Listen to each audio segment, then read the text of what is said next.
Evening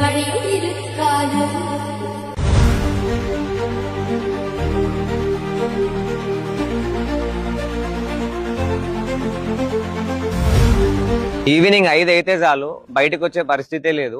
ఎందుకంటే ఒకటే reason, సరునార్లు ఉన్న ఈ చెత్త ఈ ఆకులు ఈ చెరువు క్లీన్ చేయకపోవడం వల్లనే ఈవినింగ్ 5 అయితే చాలు 2 నిమిషాలు కూడా నించోలేం మనం రోడ్ల మీద.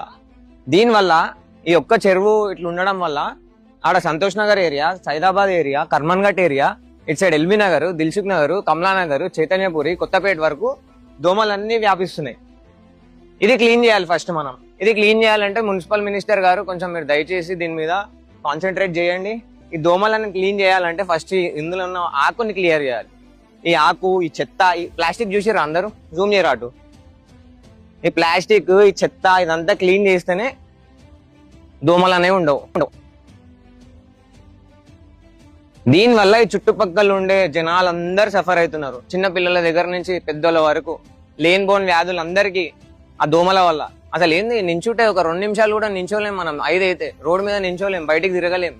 అలాంటి పరిస్థితి ఈరోజు సరూర్ నగర్లో ఉంది. సరూర్ నగరే కాదు, చుట్టుపక్కల ఉన్న ఏరియాలన్నింటిలో ఉంది.